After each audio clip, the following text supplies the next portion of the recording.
No game in this one. So we're just going to, I've simmed up to the end of the month. We've got October in the books. And what I'd like to do monthly here, monthly in the game anyway, is just go through all the stats, all the standings, get everybody nice and keeped up. It's a little different than following one team all the way through, where I'm sort of able to show the progress. We're sort of watching a whole 31 team league here, and going through it that way. So what we're gonna do in this one is just run down the standings, run down some goals for, some goals against stats, some power play, some penalty kill. Then we're gonna go through each team and sort of look at their individual stats for each players as well. Not sure how long this will go. We'll run through the team stats first, just to get those out of the way, and then we'll just sort of run through all the individual teams as well. See who's leading the points for each team. See how the goaltenders have split the duty so far. See what lines are working, what lines aren't. Maybe we'll make some adjustments if anything seems totally glaring for certain teams. A lot of the lines will be kept the same anyway, just because I have some generational themes played through them. But if there's anything that can be changed, maybe we'll make them there. I want to give each team the best chance to do as well as they can. So if there's anything that's absolutely not working, we'll see if we can fix that. As we'll go through each division first, break it down by conference and by league after that. Or maybe let's do conference for now. Playoffs are mostly divisional. Yeah, let's go divisional. All right, we'll start out west with the Pacific Division. A shocker at the top of the board here. The Las Vegas Golden Thrashers of Anaheim. The Franken team seem to have kept the good luck of the Vegas Golden Knights and ignored the bad fortunes of the Atlanta Thrashers portion of their history. They lead the Pacific Division. They're 9-4-1 after 14 games. Next up, the Edmonton Oilers, Calgary Flames pick up the two other playoff spots so far. They're 8-5-1 and 8-6-1 apiece through 14 and 15. We see the Kings here have a wild card spot to their name so far. 16 points. 7-4-2 for them. Followed quickly by the Canucks, Coyotes, Sharks, and Ducks. I'll go through the power play and penalty kill and that stuff later when we go through the whole league. So we'll move on to the next division here in the Central. The St. Louis Blues lead this one. 23 points, 11-2-1, a great start for them through the first 14. The Nashville Predators, a good start for them as well. Another underdog team doing well. These late expansion teams with not a whole lot of star power to them. The Thrashers, the Golden Thrashers, and the Predators doing well early on. Maybe a better balance in goaltending and defense. Maybe when we get into the stats, we'll see some stuff that might not be sustainable. We'll see there. Dallas Stars have the third divisional playoff spot in the Central. They're 9-4-2, and the Winnipeg Jets have the wild card there. I believe they have a slight edge over the Kings. Yes, they do. 18 points to 16.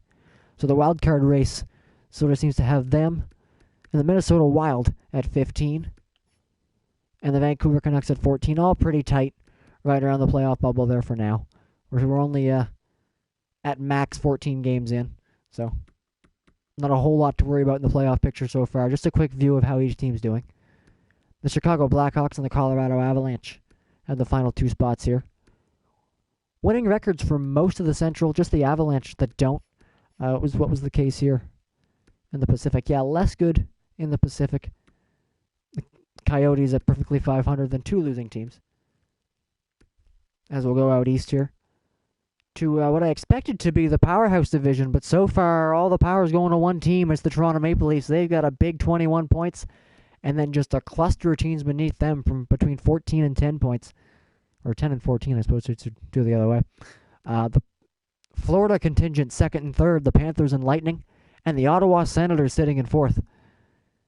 You could totally turn these division rankings upside down and they'd look just as believable. The Canadiens, the Red Wings, the two teams I said were probably the best looking on paper, Both have losing records right now. 6-6-1 for the Canadians, 4-7-3 for the Red Wings. Maybe we'll see why as we break it down a little later. The Boston Bruins, another Original Six team I thought would do quite well. So far, not so much. And the Buffalo Sabres round off the bottom of the Atlantic. Over to the Metro Division. The last game we saw was the Penguins and Flyers. The Penguins picked up the win in that one. And they lead the Metro with a 10-2-1 record so far. The Capitals, Flyers have the other two playoff spots. Both wild cards going to the Metro right now with the Atlantic sort of floundering. The Hurricanes, Blue Jackets at 14 and 13 points. There's a cluster of 14 and 13 here for the Atlantic too, so some tiebreaker shenanigans deciding that for the Hurricanes so far. Yeah, they got the extra win there. As the Blue Jackets, Rangers, and Devils on the outside looking in so far. And just a quick look at each conference so we can see the wild card breakdown a little bit there. Get two wild card teams at 5 and 6 right now with the two Atlantic teams below them. In the West, a bit of a wider spread there. We've got the wild card team in 5th and 8th with the Oilers and Flames sort of in between them. So now we'll go a little bit farther here. We'll run it straight through for the entire league. Get a quick look at the 31 team rankings. So we get the Blues at the top of the league with 23 points. A cluster of 2nd, 3rd, and 4th with 21-point teams. The Predators, Penguins, and Leafs. Dallas Stars, the Vegas Golden Thrashers of Atlanta.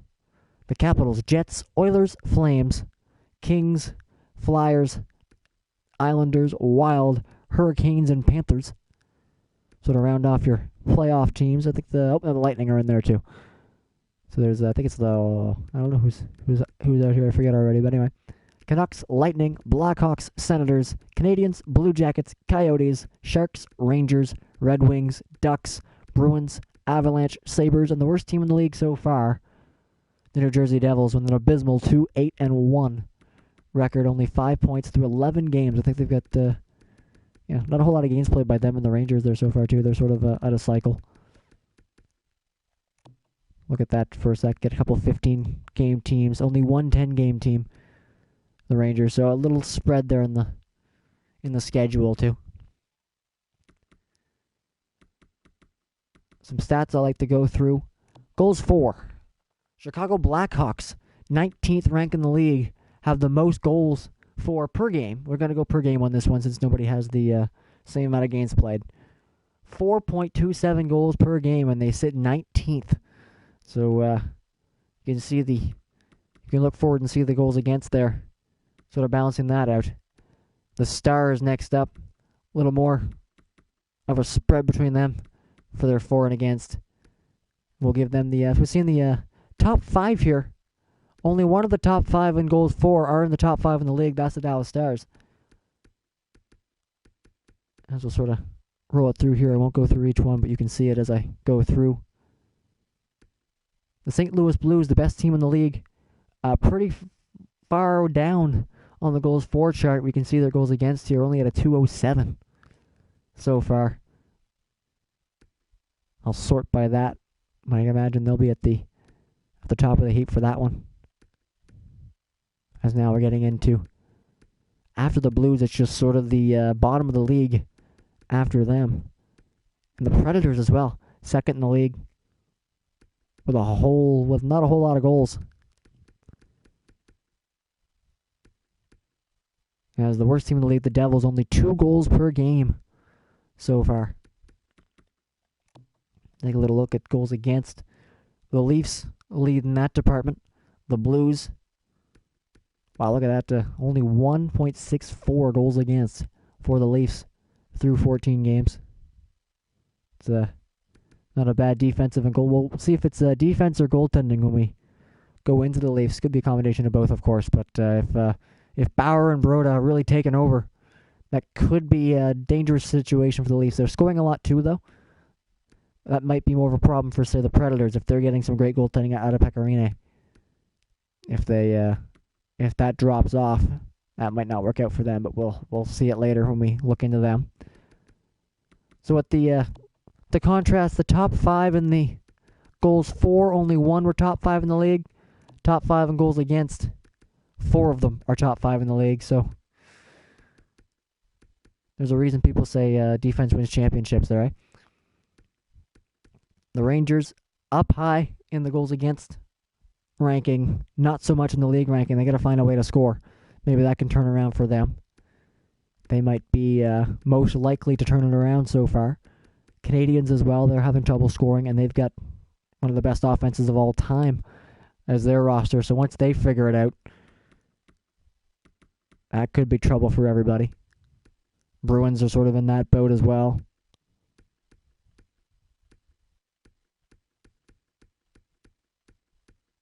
We'll roll through here. The Red Wings might be in some trouble. They're giving up a lot of goals, and they're not scoring a lot either. That's a team that's at the bottom for a reason. We'll see. Maybe we'll notice some strange patterns when we look at them. But that's a really good team that's not scoring and getting scored on a ton. Same thing with the Blackhawks down here too. For goals against, we saw that they're top of the league with goals for, but maybe it's the goaltending issue for them. Colorado Avalanche are a weird one. They've got some great offense, some not so great defense, but one of the best goaltenders of all time in Patrick Waugh, and they aren't scoring to make up for the lack of defense. And just based on this goals against number, it looks like Waugh might not be up to snuff so far, but we'll see that when we go into the Avalanche. A quick look at special teams here. Power play. The Penguins with their top unit of Lemieux, Yager, Crosby, Malkin, and Paul Coffey is top of the league. Hard to be surprised too much by that. That's some of the greatest offensive players of all time right there.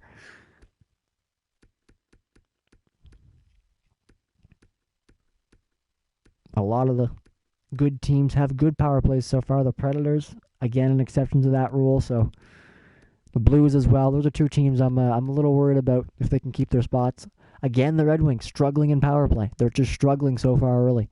Canadians as well. Bruins sort of in the same boat. Colorado, some teams I would not expect to be low in these areas are so far. Coyotes, that's not really surprising for them. They don't have a whole lot of big offensive names on their team. They're holding in there at 23rd in the league. Still sticking around that playoff picture for now. They're an underdog team that could find a way to sneak in, but that's an abysmal power play so far. They're making up for it pretty all right with their penalty kill, but it's still not great. There's the Rangers, a 95.2% penalty kill.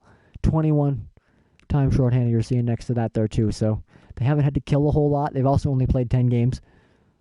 But we see the Bruins just next to them. They've got just about double the penalties and only 2 more games at 95% as well. So some two very good penalty kills here. And it just sort of falls off from there. My general rule, and I don't know if this has ever been established as a real thing or not, if your special teams add up to 100%, you're doing all right. So if you look at a team like Boston, not a great power play, but a fantastic penalty kill. Since their penalty kill is so good, they don't really need the power play to be great for their special teams as a whole, in my opinion, to be viewed as good. So obviously they want that power play number to go up, but the penalty kill is making their special teams at least serviceable for now. They're 28th in the league, though, so they definitely want to figure that out. The Senators, not a team that's going to do a whole lot offensively, probably compared to the rest, but they got a great penalty kill. That'll help them out a bunch. The Canadians, doing great there too. The Leafs just seem to be good at everything so far. We'll see if that sticks up for them. The Avalanche, there's a little silver lining there, down near the bottom of the league, similar to the Bruins and the Rangers, where they're having some trouble offensively, but maybe there's a little bit of hope on the defense, and if they can figure it all out.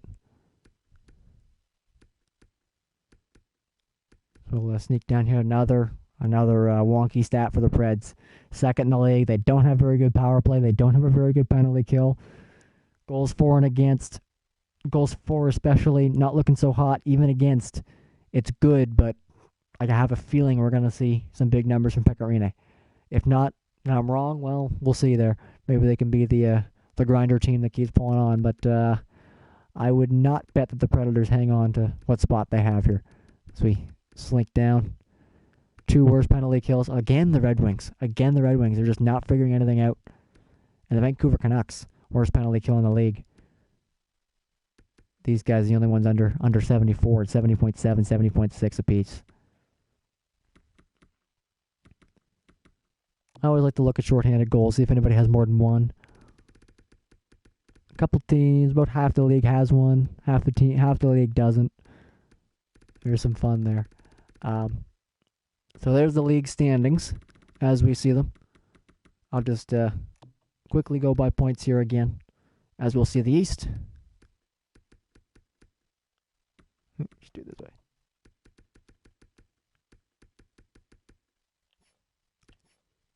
And the West. And there's your standings so far. Through 1 month of play, as we'll jump into the player stats here. We'll first look at the whole league. Top of the league in points so far, the Art Ross winner after 1 month. Tyler Seguin, 24 points in 15 games. Him and big line there. Ben Seguin and Hall absolutely tearing it up offensively. They're 3 of the top 4 in the league. Connor McDavid's up there to break them up. We see Mike Ridley of the Washington Capitals, 5th. Danny Heatley, Vincent Damphousse, Mario Lemieux, Ilya Kovalchuk, and Wayne Gretzky round up the top 10, as we'll see Coffey be tied with Gretzky for that 10th spot. In points, we'll check out the Rocket Richard race so far. Danny Heatley has that 14 goals in 14 games for the Golden Thrashers. He's just about pitching a Cy Young here, 14-5. 14 goals, 5 assists for 19 points. Patrick Laine scoring in bunches. Tyler Seguin, Connor McDavid, Wayne Gretzky, the top 5 with Mike Ridley tied with him. Vincent Damphousse, Mario Lemieux, Rocket Richard himself, and Peter Bondra with Paul Kariya, Thomas Caberlet, Pavel Bure, all tied for the 10th spot to make the top 10. Thomas Caberlet, 10th in goals. That is, say, with the creative players, I believe there's some hidden stats with players that were actually made for the game. So like Lemieux, for example, was in the game when it came out, as opposed to Rocket Richard, Bondra, Kariya, Caberlet, who I had to make myself. I believe there's some hidden stats that sort of determines their shooting versus passing bias and stuff like that. I can sort of affect that a little bit with player type. So Rocket Richard, for example, I believe I would have made him a sniper, goal scorer. Thomas Caberlet, a defenseman, I can only make him offensive or defensive or two-way. So I gave him some good passing. I gave him some not-so-hot shooting. But the thing with Thomas Caberlet, he didn't ever really shoot, but his shot was crazy accurate. So I kind of nerfed him on the power, gave him some good accuracy, and now he's scoring a bunch. Turns out if Caberlet would have shot, maybe he would have scored. Who knows? If you're a Leaf fan, the All-Star Skills competition where he went 4 for 4 in the shooting accuracy and immediately followed that up with an interview that said, no, I'm not going to shoot anymore. Probably still rings a little bit in your mind. As video game Caberlet here puts up some goals. Anyway, so I'm getting stuck on a Leaf tangent. And the assists leaders so far, Jamie Benn, Ilya Kovalchuk, Brett Hull, Hull and Benn seem to be finding Seguin. Sagan's up there too, so that line is just absolutely killing it. Paul Coffey, Blake Wheeler, Connor McDavid, Ed Jovanovski, Adam Oates, Ryan Nugent-Hopkins round up that top 10. Plus minus, I'm not going to look at for a league stat. It's, in my opinion, not a good stat for much of anything. We're going to look at it when we go through the teams, because where I have lines that will always be line mates, at least they have played together always. I got no injuries going on. There's no real line changes that happen. You can get players stuck on the ice with players that aren't on their line, so it's not perfect, but it gives you a decent idea of how the lines are doing relative to their team. But as far as a league stat, we're not even going to look at it. Penalty minute leaders so far here. Kevin Bieksa for the Vancouver Canucks has the big lead with 47. A chasm down to Dale Hunter at 34, and a bigger one down to the 20s, where that sort of seems to have flattened out there. So the top 10 through this: Bieksa, Dale Hunter, Mark Borowiecki, Chris Neal, Chris King, Jeff Bukaboom, Eric Desjardins, Steve Ruchin, Mike Foligno, and Adam Foote, along with Colin Miller, Gordie Howe, rounding the tied top 10 there in penalty minutes. Shots, Pavel Bure. Most shots in the league. A bit of a low shooting percentage for him, so we didn't really see him in the Rocket Richard conversation. This is Pavel Bure on the Panthers, by the way. There's a couple doubles in here. He's on the Canucks. His Canucks doppelganger doesn't seem to be shooting as much, but I don't think his Canucks equivalent on the top line either, so sort of where that gets a little wonky. Danny Heatley, Wayne Gretzky with the Oilers, Paul Kariya, Sandis Ojelich, Thomas Caberlet, who never shoots, is 6th in shots. Yeah, okay. I'm not going to go for that. Rocket Richard, Peter Bondra, Pavel Demitra, and Mike Bossy with Sergei Fedorov are the tied top 10 there. As you can sort of see the shooting percentage stats alongside those. So, guys, Ozelich, a defenseman. That's about right. Caberlet, a defenseman with shooting percentage that high. Maybe not so sustainable. Danny Heatley at 20%. That'll probably come down a little bit. Pavel Demitra is 9. That'll probably come up. Mike Bossy is Mike Bossy. He should not be shooting 11%. Wouldn't be surprised if that finds his way up. Same thing with Fedorov. So there's some guys in the top 10 in shooting. That the ones that weren't in the Rocket Richard conversation might find their way there. Let's see who's captain clutch so far for the league. Not a whole lot. Nobody really jumping out of the pack. There are a couple guys with 3. Nikolai Zherdev and Alex Radulov. Power play goals. Pretty much normal around the top part there too. Connor McDavid, Danny Heatley lead that with 5 points. Pretty balanced there, except for Connor McDavid at the top with 9. Not a whole lot of shorthanded goals we sort of saw earlier in the points. Anybody have more than 1? Nope. Anybody got more than 1 point? Nope. Alrighty. We can take a look at minutes, sure.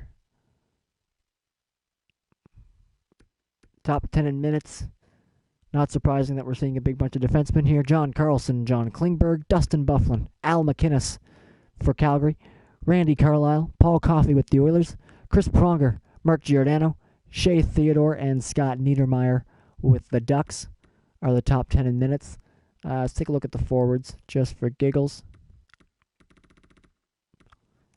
Top 10 minutes for the forwards. Gretzky with the Oilers, Pavelski, Sid Abel, Matt Sundin, Gilbert Perreault, Tyler Seguin, Ted Lindsay, Jamie Benn, Brett Hall, and Teemu Selanne.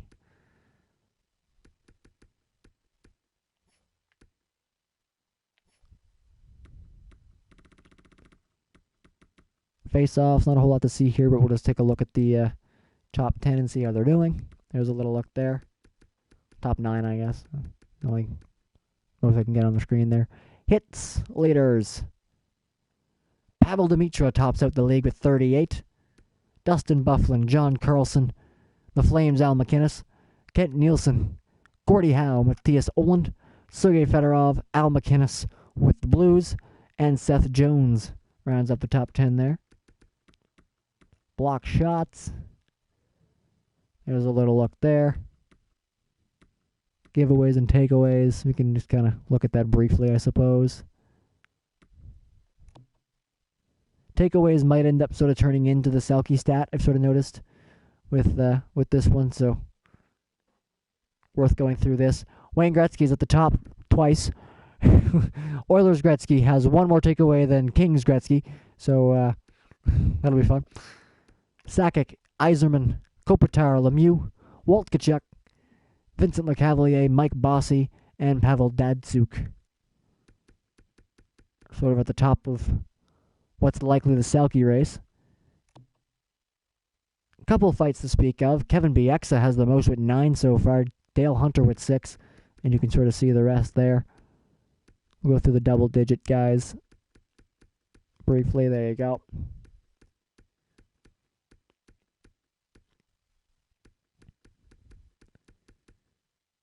So there's sort of your league leaders and everything. For players, we'll look at goalies. Most games played, Dominik Hasek and Mika Kiprusoff have 14 apiece. Hasek not so surprising with the Sabres. Kiprusoff and Vernon I thought would go back and forth a bit more. They haven't been so far. So we'll go see with the Flames, but that means Vernon maybe hasn't played. I don't think the Flames were one of the teams who played 15. So we'll go take a look at the Flames. Maybe we'll make that change manually. Get Vernon in there a little bit. Top of the league in wins is Pekka Rinne, Curtis Joseph, Tom Barrasso, Mika Kiprusoff, and Marc-Andre Fleury with the Golden Thrashers. Losses, you don't want to be late in this category. Dominik Hasek is. You can see some backups there at the end, so I wasn't going to go through that. Overtime losses. Connor Hellebuck has 6 overtime losses. That's strange. 4, 2, and 6 for Hellebuck. That's a fun one. Shutouts. Anybody got more than one? Yeah, we got a couple guys with 2. Tom Barrasso, Curtis Joseph, and Ben Bishop. Only 5 games played, 2 shutouts. 3 wins for Ben Bishop. That's fun. Save percentage. I'll do minimum 5 games on the save percentage. 10? Should I do 10? Let's do 5. Yeah, so there's Broda up there, sort of acting as the backup. I talked earlier when we looked at the teams that the Leafs might be getting some great goaltending, and they are big time. They're 2 goaltenders. 9 and 5 games, and they're up big time at the top in save percentage. So that could be a stat that falls off for them, maybe knocks them off the top end of the league standings there. Joseph, Marty Turco, Devin Dubnyk, Ben Bishop, Nikolai Habibulin, the Lightning getting some great goaltending. There 2 guys sitting right there. I talked about Rinne potentially being real good. He's 8-1-1. Save percentage up there too. With the Predators, we saw that their goals for not that high. Their goals against low, but not lowest. And Rinne has given them the best he's got. So that's a team that could be in trouble if he ever falls off. You can sort of see the rest here.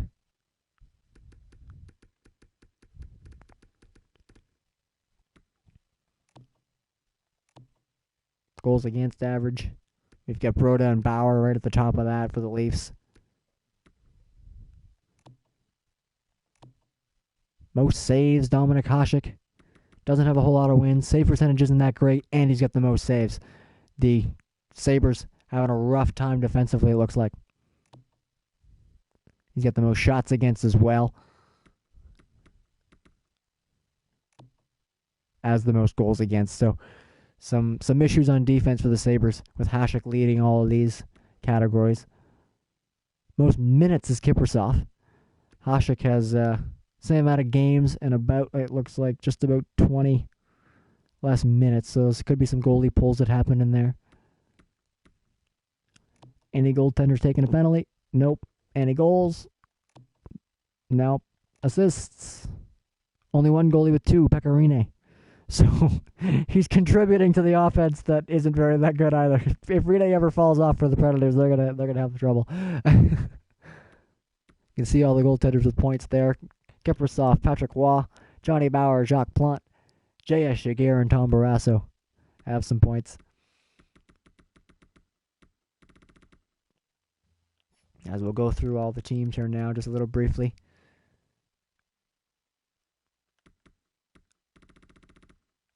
My goaltenders. For the Anaheim Ducks, J.S. Jaguar has been the starter. Only 2 wins to speak of so far. Same as Guy Hebert, who has 5 games played. 920 save percentage, though, for Jaguar, so the problem doesn't seem to be with him. As we'll open up the points here. Nobody at a point per game yet for the Ducks. Paul Correa and Scott Niedermayer lead for them.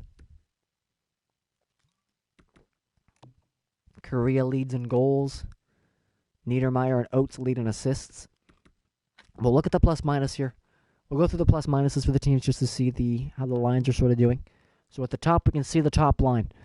Solani, Correa, and Oates, they're top four, so we know that line's doing well. We got Getzlaff, who centers the second line, with Perry, and I forget who's on the other side. Might be... Yeah, I forget offhand. But that line's doing all right, too. We can see the defensive pairings. We know Niedermayer plays with Pronger. Pronger's not up there, but Niedermayer is, so that pairing could be going either way. Lindholm, I believe, plays with Fowler. That one's doing all right. I think that's their third pairing. So we get the second pairing of Beauchemin and Ruslan Saleh. That seems to be their weakest, but they're up in the plus two, so not too bad on defense. It seems to be offense where it's maybe going. It's Bobby Ryan who is on the Getzlaff line. So the top two lines doing pretty okay for Anaheim. The top line doing pretty well. And I think we're going to get to their depth crew here. Some minuses for them down here. So you can see that third and fourth line. Andy McDonald. And where's Ruchin? Ruchin's up here. So Ruchin's doing all right. The rest of his line, not so much. So that's where plus minus gets a little, still a little wonky even when you're using it like this.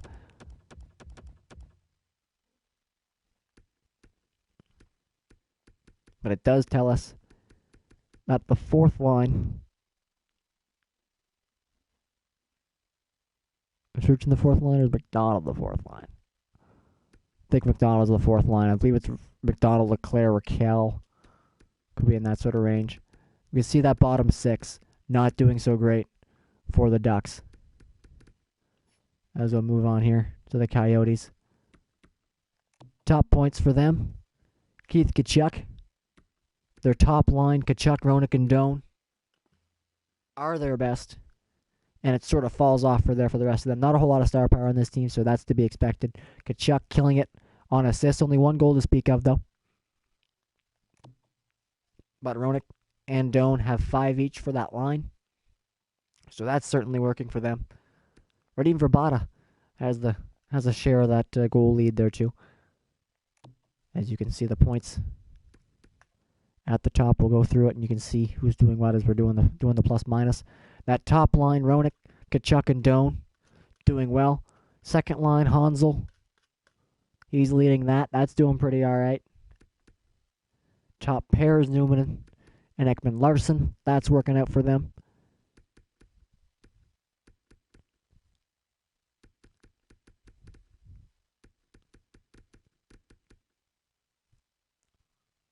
As we'll go through again, another team, their bottom six, sort of falling off. Keith Yandel, a defenseman you'd expect them to rely on. Pretty good, not so much there. And we've got, I believe this is the third line with Briere, Johnson, and Nagy. Not getting a lot of points and getting filled in pretty good too.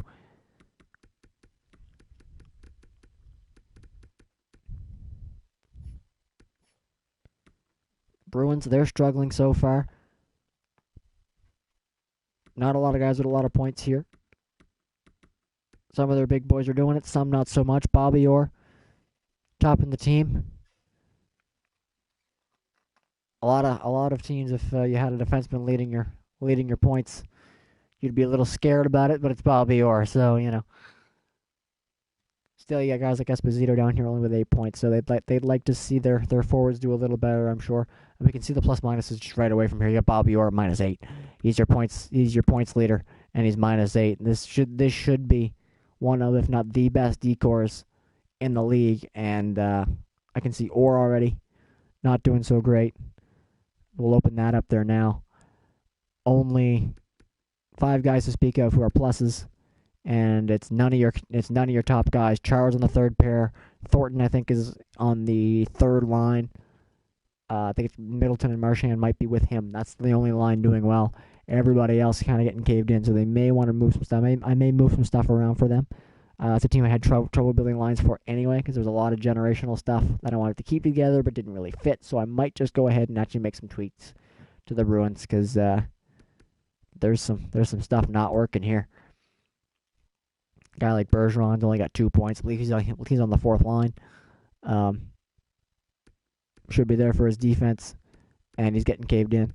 Top line with Esposito's pretty healthy minus. Second line, I believe that's Adam Oates who's centering that. That's getting caved in. The top pair, Orr and Shore, should be the best pair in hockey, and they're the worst pair on this team. So we might just do some full sale changes with the Bruins. Over to the Sabres. Pat LaFontaine leads the points for them. 12 points in 14 games.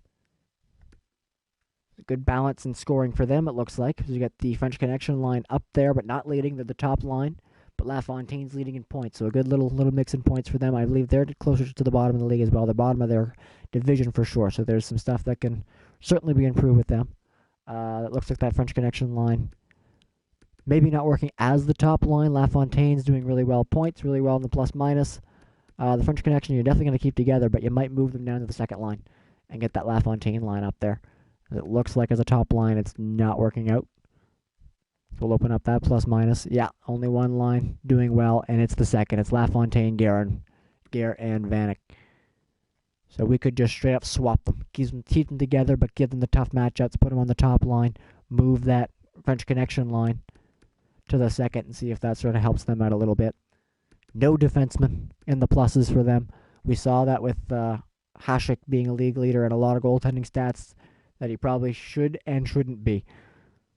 He was up near the top in save percentage, near the bottom in goals against, and near the top in shots against and saves, despite a not so great save percentage and goals against. So some big time defensive issues here. You might take a look at the pairings there, but their defense doesn't have a whole lot of talent on it either. So only so much you can fix with the Rangers. Jack Eichel's line right at the bottom. So there's a little bit of maneuvering that can be done here. I might do that. I've forgot to see the goalies for the other teams. Let's look at them. Back to the Coyotes. For Burke and Smith, they're splitting it up so far. Burke has a couple extra games. He's doing better in the save percentage. Got a winning record compared to Smith. So goaltending's working out well for them. Boston, Rask has been picking up a lot of the starts, and he's not doing well. Cheevers has gone in twice and been great. So we're going to make that change manually. So we got a lot of work to do on the Bruins. I'm going to move a lot of lines for them, and we're going to manually change their goaltending as well. Buffalo, it's Dominik Hasek. He's played every game. There you go. I was pretty sure that was the case with 14 games played. There's only 2 teams that had 15, and I don't think they obviously aren't one of them. So every game played so far by Hasek.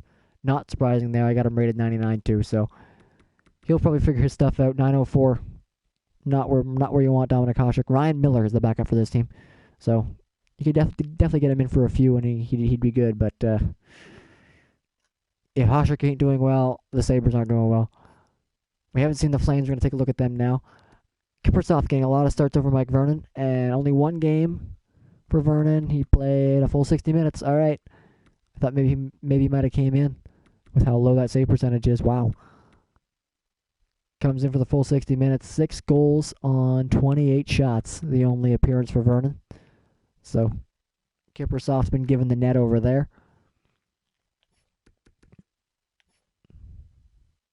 Theo Fleury and Kent Nielsen lead them in points. 14 points in 15 games. Some balance scoring to the top here. Doing well. I'll have to refresh myself on their lines. I can't remember if this is the top line or not. I think it might be. It seems to me they have a different center up there. I don't know. I might just straight up be the top line. Yeah, the plus minus makes it look that way too. So it seems like they're getting big time scoring from their top line and not so much from everywhere else.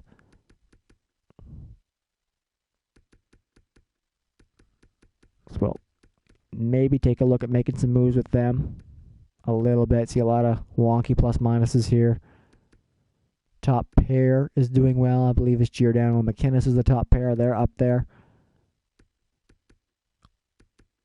believe that second line is the Newendike, Iginla.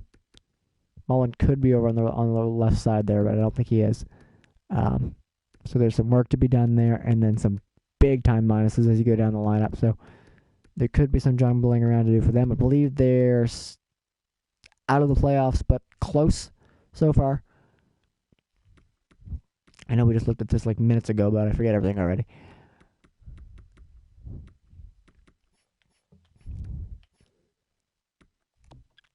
Hurricanes, Ron Francis, a point per game, 13-13. Another top line that's sort of carrying a team. Francis, Whitney, and O'Neill. Some healthy-looking plus-minus stats here. We can see not the top pairing, but a pairing they seem to be relying on. Hainsey and Hill doing pretty okay. Top 9 seems to be alright, and then top 6 seems to be alright, and then the bottom 6 falls off a little bit, but not too bad for the Hurricanes. This, if that's a pairing, it might have to stop being one. That's pretty gross, Babbage and Commodore.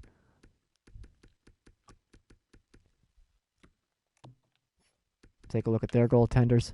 Archer Zerbe and Cam Ward. I gave Zerbe the original starting spot. He seems to have kept it, but they are using Ward. Zerbe not doing so great at an 897. They might have transitioned over to using Ward more now. He's working in 916, so that would certainly make sense. I'll go double check that and give him some time. This is one that could have gone either way, and I just kind of arbitrarily gave it to Zerbe. So we might go in and make the adjustment to make Ward the starter, at least for a little while, and see how it works out. Glenn Hall and Tony Esposito, the goaltenders for Chicago. Neither one doing well. Hall's got 9 games in for an 875. Esposito's 2 for an 873, so it might be worth giving Esposito a shot. We've seen 9 games out of Glenn Hall, and not very good. So we might give Esposito a chance there. Whoops. Taves and Kane lead the Blackhawks. The Makita Hull duo behind them, and not really in second. I think Savard, Daze could be the third line if I remember correctly, and that's doing a little better than Hull Makita. So, and Hull Makita's got a minus to their name as well. Taves and Kane up in the pluses, Daze and Savard in the pluses. So there's some interesting moves there. Wilson and Murray, I'm pretty sure that's a pair. They're doing pretty alright. So it's not quite separated between top 6, bottom 6 for them. It's a little bit of both. So you can sort of see one big line getting it done, one big line not so much. And the Blackhawks goaltending letting them down. That's sort of why they're having some trouble. This is a team having trouble. The Avalanche should be getting some big offense from these guys, and they just aren't. Sakic and Forsberg, you want to see at the top of this chart. It's Alex Tanguay right now, and nothing against Alex Tanguay, but when you've got Forsberg, McKinnon, Sakic all up there, at Peter Stastny, they're all getting shut down right now. See McKinnon at a -7. Sakic's at -5. He's playing with Peter Stastny. Forsberg and Tanguay are the top line with Hayduk. So we might do some switching around there. I've got Forsberg, Tanguay, Hayduk together, and I've got Sakic, Stastny, and I think it's Michel Goulet on the other side as sort of a Nordiques line. That might get bounced around because these guys not clicking at all. We might put Sakic and Forsberg together on the top line. Maybe that can work out because I think they've got enough centers to make that work. Maybe move Stastny into the middle for his own line. See what happens there. But, not going so well for what should be a pretty good Colorado offense. They always ran with a 1-2 punch of Forsberg, Sakic. Maybe if I combine them and make it a 1-2 punch of Sakic, Stastny. Or Sakic, McKinnon. Something like that. See if that'll help them out a little bit. because only 2 pluses on the team, and I think that's their worst pair, so not going well. Defense is going to be a problem for this team, and it seems to be. We're going to take a look at Patrick Waller right now, and he's not doing well either. 870 for him. Varlamov is getting into 2 games, which this should be a team that's looking like Hasek with every game going to wall, and he's been getting them, and he's not been doing well either. So they're going to need a little luck to change for them. I'm going to maybe make a couple little lineup tweaks for them. So far, so not good for the Avalanche. Blue Jackets, a team that don't have a lot of expectations, giving a lot more games to Mathieu Gaudreau than I would expect. 5 for him. Not too shabby, I suppose. 888, not good, but Bobrovsky, 917 for him. They're going to live and die by Bobrovsky. He's doing all right. And the Blue Jackets hanging in there, too. We'll see their points. Nobody really jumping out of the way. Rick Nash you'd like to see doing a little better. This is about what you expect from this lineup as far as that goes. We've got a minus 15 on RJ Umberger. There's a line that's not working. Dubinsky for Boney Umberger. Let's break that up, it looks like. Oh, my. Okay, Nash's top line with Johansson, and it's either Atkinson or Zherdev who's on that line. I can't remember which one. That's working out. So, a couple little tweaks that can be done with the Blue Jackets, but all in all, that's about what you expect from them. To the Stars, this is the best line in hockey right now. Best line in the game. Sagan, Benn, and Hall. They are world beaters right now. And it's they're on a separate realm from the rest of the league. They're on a separate realm from the rest of their team. None of that's really surprising. They lead big time through there. And they've got a good D pair behind them as well. Hatcher and Klingberg. So that could be the best 5-man unit in the league right now. Daryl Sador and Sergei Zubov are the second pair. Sador's up there, but Zubov doesn't seem to be. He might be in the penalty kill, so that could be what's dragging him away. But there's a little look for them. That second line with Neuendijk, pretty okay. And it sort of breaks down from... Sorry, Modano would be in that second line. So the second line's not doing so hot. The third line's doing all right. That's with Broughton and Cicerelli. That's right, yeah. So, if that Modano line can figure themselves out, this team will be scary. Right now, they're a one-line team. Maybe 2 with the Neuendijk crew. But if Modano's line can figure that out, Modano, Cicerelli, and it's either Bellows or Broughton who's over there. It's probably Bellows. Now that I see it again. Since he's the winger. But if they can figure themselves out, this could be a scary team. They're still doing good so far, but it's the Sagan, Ben, Hall line that's absolutely carrying them. I wonder if you consider breaking it up. If you consider putting Hall back with Modano. Just a thought out loud. Maybe not right away. Maybe give him another month and see if it works out. If Modano's line can figure itself out by itself without touching it. Or if you need to put Hall down there. I don't know. I'll see. Goaltenders for them, Belfour and Turco. Belfour is getting the majority. 11-5 in games played for them so far. Turco is doing a lot better though. So they may want to make the switch there.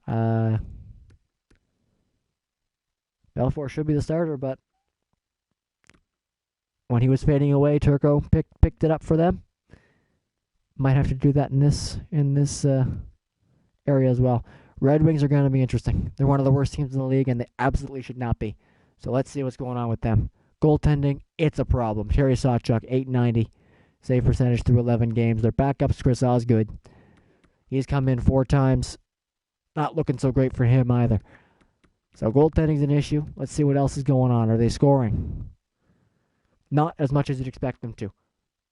The production line may be in a similar situation. No, their plus-minus is good. Their plus-minus is good. How and Abel, anyway. I think Lindsay might be on the penalty kill, and I believe their penalty kill's not doing so hot. So, their top 2 lines are scoring Not as much as you'd like them to. If they can, the whole team just sort of needs to find their offensive legs. Nick Lidstrom's a guy you'd like to see more out of. The third line's Datsuk Zetterberg. Like that should be killing it too. And they just aren't right now. I don't know if there needs to be something tweaked around there. Del Vecchio, Larionov, and McCarty. I believe is that no, Holmstrom's with McCarty. And Larionov. Del Vecchio is with Zetterberg and Datsuk. So there's just everything's followed up. The top line is the top line. The second line is the second line. But they just aren't finding points right now. And they aren't finding goaltending. The defense, Chelios Lidstrom's doing good.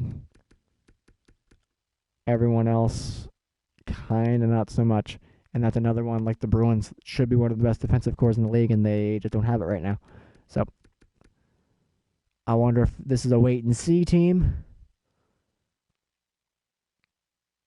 Their talent level is so high that it should work.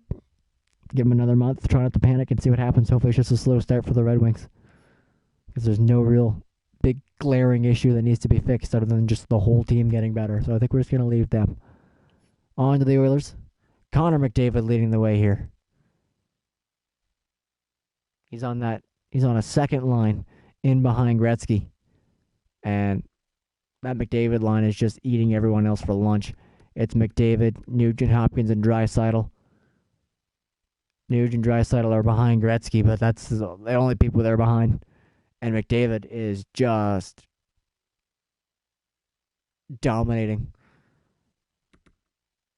Not top line competition. So that's a great spot for him to be behind Gretzky. He's sheltered behind Wayne Gretzky, which is, a good spot to be in. And it's working like a charm for McDavid. If Gretzky's line can figure it out a bit more, this team will be unstoppable. I don't see Mark Messier on this chart. So what's going on with him? Only 4 points for Mark Messier. That's the third line, but still. Glenn Anderson's doing pretty all right. He's got 11 points. 4 of them on the power play. No power play points for Messier. So I believe he's on the first unit with Gretzky, who's got 3. Paul Coffey only has 1. So top power play unit might be the issue for the Oilers.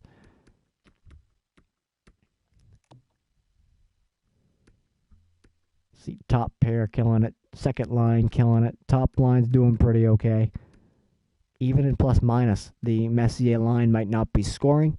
At least Messier himself. Messi and Simpson aren't scoring, but they aren't getting scored on either, so that works out for them.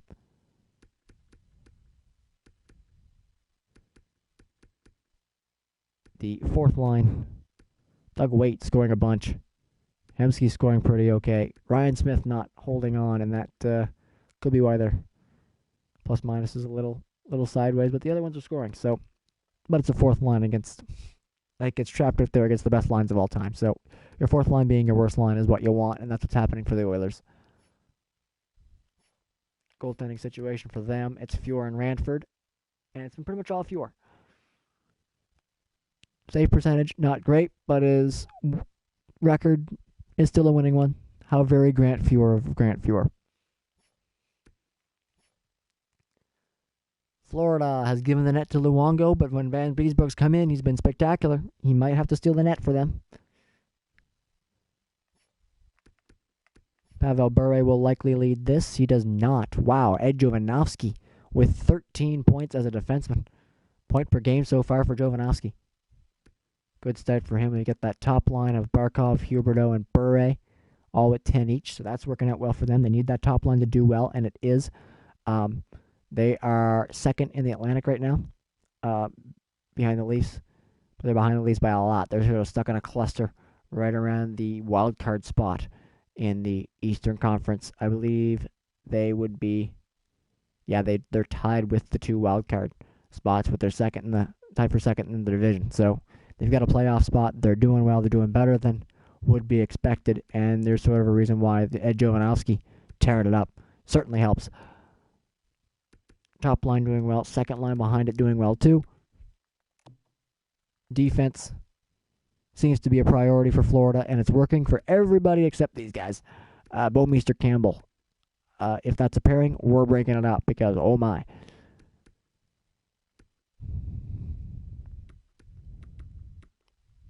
But other than that, so far so good for the Panthers, and their starting goalie isn't doing that well. So that's weirdly right now a good sign, I think, for them. It's early. They've got a good spot in the standings, better than they probably should have, and their goalie isn't doing well. What we're going to see a little later with the Predators, we've sort of seen it already through the team standings, and we were looking at the league standings, at the player stats. They've got no scoring and great goaltending. That's probably not going to last forever. Florida, some decent scoring, some good defense, and mediocre goaltending, and they're doing well. So, probably a good sign for the Panthers. Golden Thrashers, Danny Heatley, pitching the Cy Young. He's just getting fed by Kovalchuk all game long. That's working out for them. William Karlsson is the third person on that line. Top line going big time for the Las Vegas Golden Thrashers of Atlanta. It's sort of fun to see. There's only 4 Atlanta guys on the team. It's Ferraro, Kozlov, Kovalchuk, and Heatley, and they are for the top 5. So Atlanta's contributions may not be much, but they're very important so far for the Golden Thrashers. So good for them. They're leading their division right now too. So if that line can stay, they could be fun. Right now it's a one-line team, it looks like.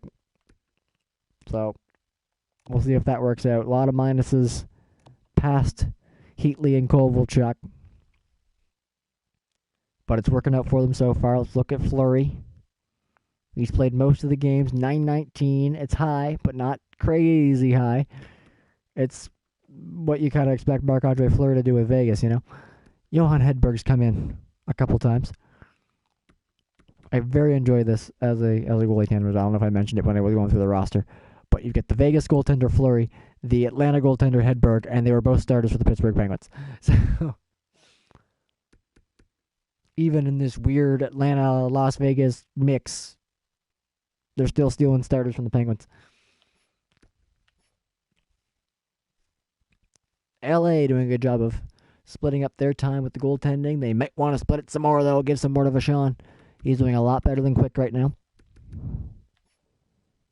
Up at the front, the top line for them. That Triple Crown line, Dion, Taylor, and Simmer doing well. That's actually the second line behind Gretzky. And Gretzky, Palffy, and Robitaille we don't see in the top 9. Let's go take a look at Robitaille. What's going on with him? Only 5 points through 13 games. A big hefty minus for him at -8. Gretzky at -8 there too. So that Gretzky line for the Kings, we saw the French Connection line being sort of filled in as the top line, with the second line led by LaFontaine doing really well. We're seeing the same thing here with the Kings. The second line killing it, the top line not so much. We might just straight up flip them, make second line Wayne Gretzky. Sounds like a lot of fun. He's over in the Oilers. He's top line Wayne Gretzky with Connor McDavid behind him. With the Kings, he might be second line Wayne Gretzky with Marcel Dion ahead of him. That's kind of fun. I'm just gonna make that switch just because it's hilarious, and also seems to be the thing that might help them out a little bit. So. Opening up the plus minus, we've got Blake and Vishnowsky, Duchesne. That's who you want being good on your defense. Everybody else are hoping they hang on. Nordstrom's hanging on. Martinez is doing okay. Doughty, you'd like to see him doing a bit better. If Doughty can pick up some stuff on his end there, that'll help them out a bunch. This Gretzky line being the worst line for them is shocking. Move to the second, and that should really help the Kings a lot. So I will do that. The Wild, another underdog team that has to get scoring from Marian Gaborik, and they are. Good for them. Standings-wise, they're middle of the pack, if I remember correctly, so this is about what they need to do. It's working out for them. No big glaring minuses at the top of the chart. No big glaring pluses either. There's a couple guys at the back there. That's the fourth line, though. So, Wild doing what they need to do. We'll see how Dubnik's doing. 11 games, 934. That's a little scary how high that is. And they're not really blowing it away. Not really blowing away the standings too much, if I remember correctly. So, Wild doing what they need to do. I just kind of got to hope that Dubnik stays as good as Dubnik is right now. For the Wild to do much, they're going to need some luck like that. So far, so good for the Wild. Montreal, similar to Detroit, not getting done what they need to get done. Lafleur and Richard are the exception to that rule, and that's it, though. 13 points for them, half for everybody else. So, if everybody else can figure it out, this team's going to be big and scary. The top line of Locke, Richard, and Lafleur. We might do some moving around here because they're the only one that's working. And Locke isn't even really scoring that much. So maybe you put Beliveau up at them and see what goes on there. But, yeah, so far, so not great for the Canadiens. They're going to score more. It's going to happen, but not right now. See, Henri Richard not doing well down here. Got some guys with no points on defense. That's fine. But like Harry Morenz, Henri Richard, Steve Shutt not scoring. They'll figure it out. Might need to move some stuff around, but they'll figure it out. And this team will be fine once they do. But right now they aren't. Goal scoring. It's all Rocket Richard, and that's it. Guy Lapointe, as a defenseman, is your second in scoring. And he doesn't have a big goal number. So they can figure out how to score goals. They'll be dangerous, but right now they aren't. In net, it's going pretty okay in net. Jacques Plante and Carey Price. Price is doing great. Plante is okay. If they can just figure out how to score, and this Montreal Canadiens team should very easily figure out how to score. So we're not going to be too worried about the Habs yet. I might make a couple little tweaks if stuff fits, but might just leave them alone because this should work out.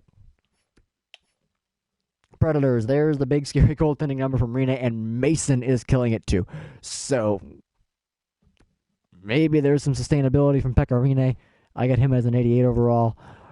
Chris Mason is the backup, coming in 4 times and putting up a 941 at 82 overall. Probably not going to happen for much longer, so the Preds could be in trouble.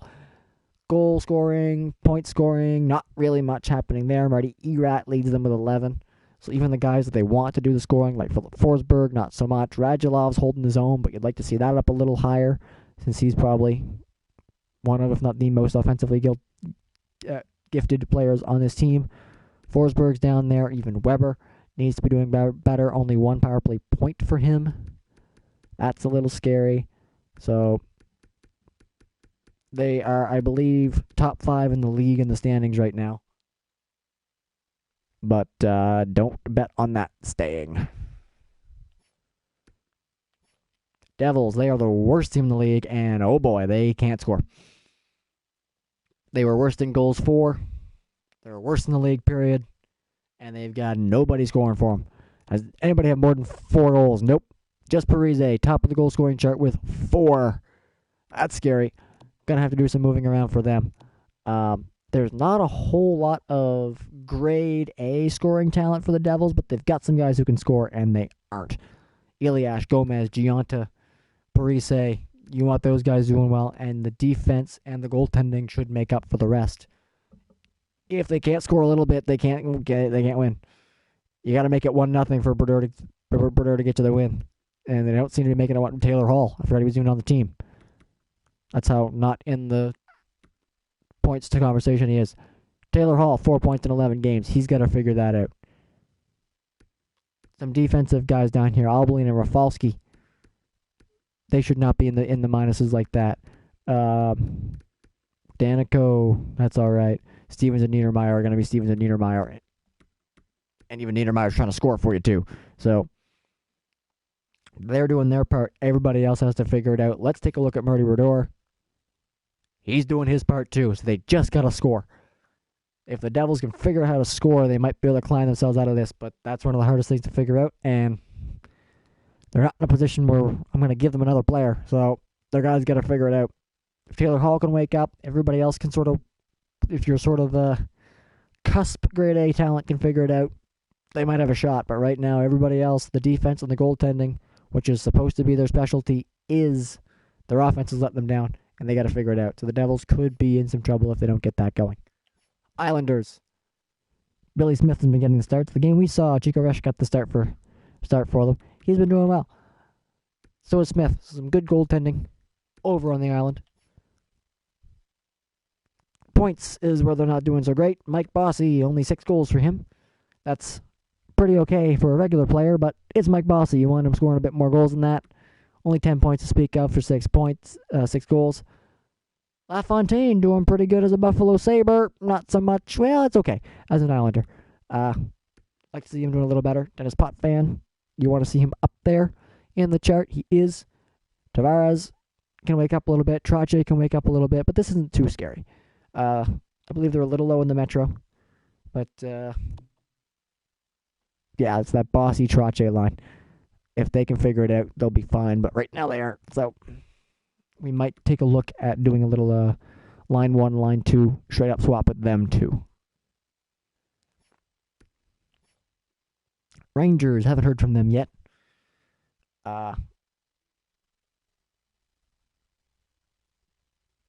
Secondary scoring seems to be their problem.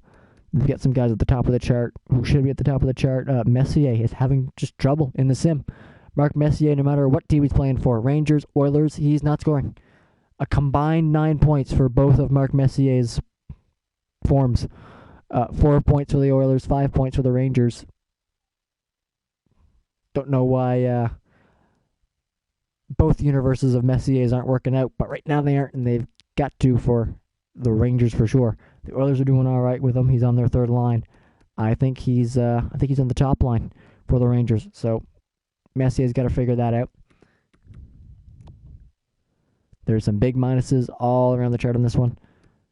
Top D pairing is doing what they got to do. Top defensive guys. Everybody else, not so much. And there may need to be some. This is another team I had trouble making lines for, so I kind of don't feel too bad about going in and making some changes, so I might with them for sure. Goaltending, Lundqvist and Richter. It's all Lundqvist for the most part. He's doing pretty okay. So is Richter when he comes in. So at least in the net, they've got it figured out.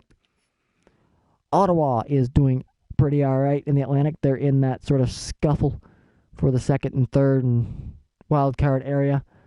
Doing better than they expected. Patrick Lalime is carrying them to that. A .925 for him. We saw him in the first ever game that we put up for them. Was against the Leafs, and he kept them in it for that. So far, so good for Patrick Lalime.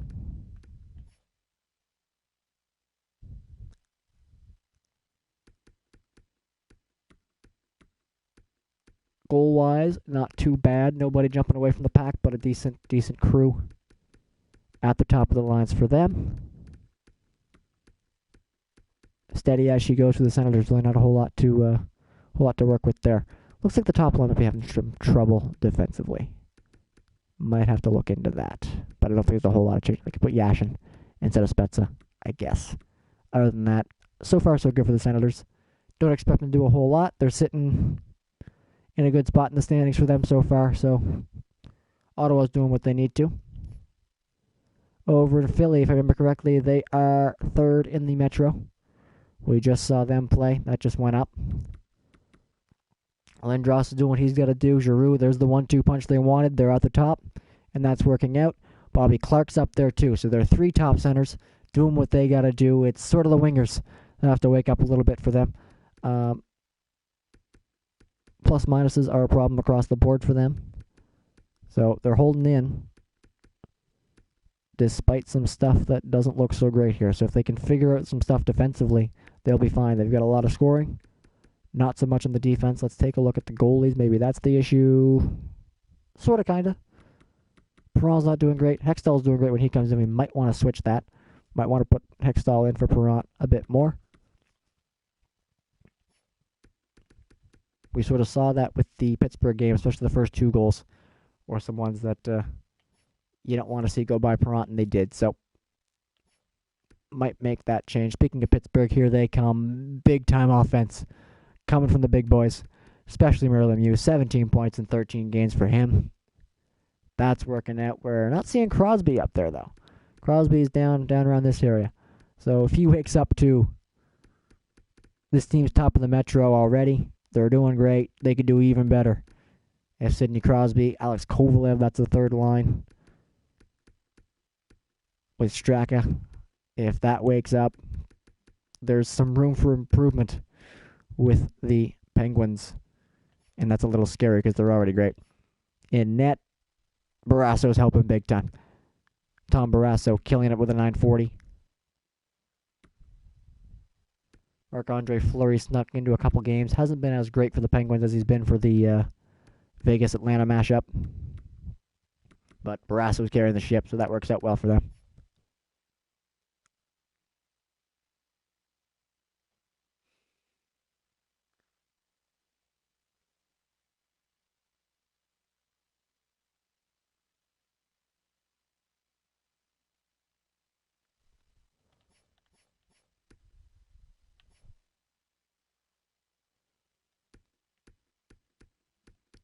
Sharks.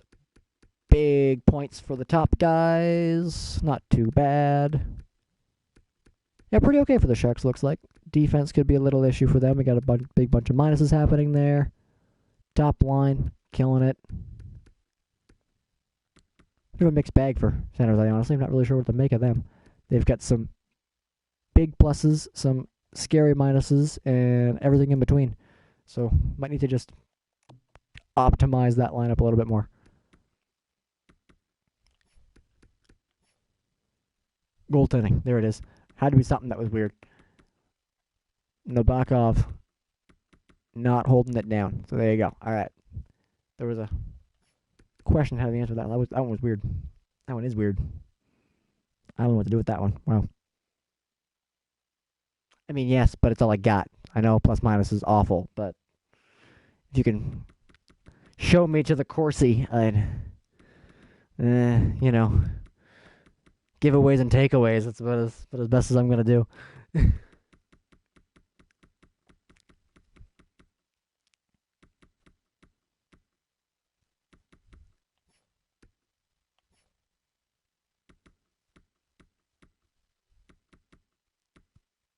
I forget how the Blues are doing. Oh, no. Oh, they're like first in the league. Like first or second in the league. Blues are doing crazy good. And that does not become immediately obvious by looking at their points. Oh, wow. Okay. Oh, yeah, because their goals against is real good, if I remember correctly. And Joseph is one of the best goalies in the league. We saw that a little earlier. All right, cool. Doing this too long, I forget everything already.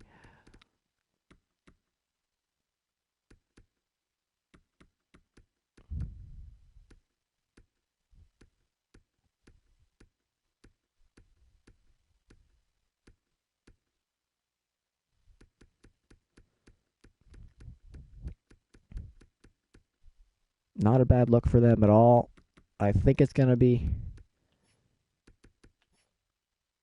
941 from Cujo, and even the backups getting in there and doing well too. So if goaltending falls off for them, that could be an issue, but not too bad for the Blues so far. They're holding in. Doing better so far than I expect them to, but not bad for the Blues. Not bad at all. Tampa, another team stuck in that cluster of playoff spots in the East. I believe they're sitting third in the Atlantic behind Florida and Toronto there. And not a whole lot to move around for them. Big bunch of zeros here at the top, but that works out. Top six seems fine. Would like to see Richards do a bit better. Kubina and Boyle are guys that Kubina's more defensive, but especially Boyle is a defenseman you'd like to see get some points up that isn't so far. So if that can switch up, that'd be good for them. Not seeing a whole lot of power play points. Yeah, they are all at the top. So it's your top power play unit, and that's it doing the scoring over there.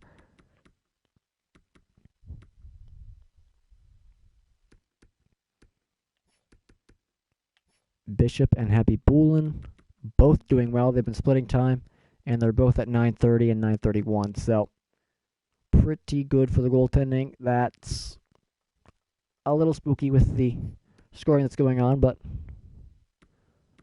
they got a couple guys that could wake up on scoring too, so might work out okay for them. Toronto sitting second in the league, top of the Atlantic.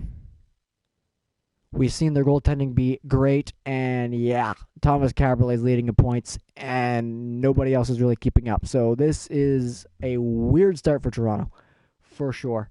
We'll look at the goalies here again because, yeah, they're both doing crazy good. A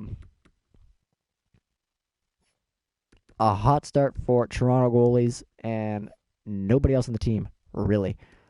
Top line of Matthews, Kessel, Sundin. Two of them are doing pretty okay. Kessel's just sort of hanging in, and there's no scoring behind them at all. It's a good little mix. Everybody's got a decent amount, but and we saw that they were pretty high up in the goals for per game. So it's a balanced attack, I suppose, but nobody really jumping off the page. So could sort of go either way, I guess. Once the goaltending chills out, that'll get scary. McCabe Carbolet as a third pairing, doing quite well, so that's nice that they aren't getting filled in. Riley Horton as your top pair and worst pair, not ideal. That Sittler McDonald line, Sittler McDonald Mahovlich, not as good. McDonald's not scoring. But yeah, another sort of strange bag here with the Leafs. Only a month in, that goaltending is gonna fall off, and if their big guys don't start scoring to make up for that, could see a tumble down the standings pretty quick. Vancouver was near the bottom of their division, near the bottom of the league, and their big guys are scoring, so that's scary in its own way. A lot of big time scoring at the top of the chart, and I'm going to guess it's going to fall off huge after that. Yeah, pretty much. All right. Anybody down here that's like to see Smeal do a little better, but I mean, better than 2 points, of course, but still. Bertuzzi's up in that top six with Linden. If they can figure it out, that could be helpful. But your big, scary top guys are doing what they got to do. Take a look at the goalies. Luongo's not cutting it. Might make the switch for McLean there pretty quick. They've been putting Luongo in a lot for some reason, and it's not working. So I might have to go manually change that. People are scoring, but they keep getting scored on. So a little switch there for Vancouver will make. Okay, I'm all right. Mike Ridley, it is 20 points for Mike Ridley, and there you go. Alex Ovechkin not scoring goals. 10 points, but not a whole lot of goals for Ovechkin. That's weird, but okay. I guess Dennis Maruk is the Ovechkin of the Capitals now, so that works out well for them.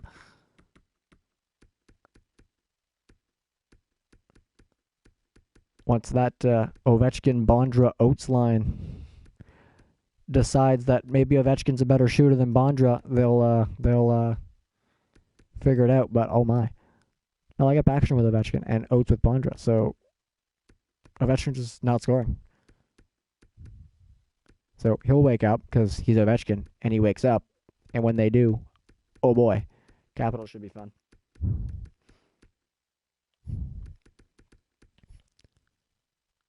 Kolzig and Holtby doing pretty okay. Holtby's getting most of the starts, and he's doing well. So just waiting on Ovechkin for Washington, and then they'll take off.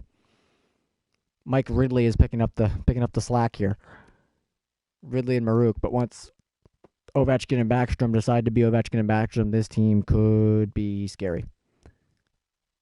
Last one we'll go through here. The Winnipeg Jets. See, Patrick Laine maybe just stolen Ovechkin's power and taken it for himself. 12 goals, 2 assists for Patrick Laine for 14 points, along with Wheeler, who is his exact opposite. So Laine, Wheeler are the new Ovechkin Backstrom, apparently, and it's working for Winnipeg. The modern Jets leading the charge here at the top with Scheifele, Wheeler, and Laine. And then the top line of the previous Jets, Howard, Chuck, Solani, and Kachuk, falling behind them. And it sort of falls off a cliff from there, but that's about what you would expect with this team. So that's fine. Huge plus 14 for Dave Babich here. Is there anybody else even in that stratosphere? Is D. Partner Olsen. All right. That's out of left field, but good for them. Goalies, Essenza and Hellebuck. It's Hellebuck getting everything, and only 905 for him. So might want to try Essenza a little bit more, but I'm not going to make the change myself on that one. I think they'll figure that out. So there you go. There's everybody.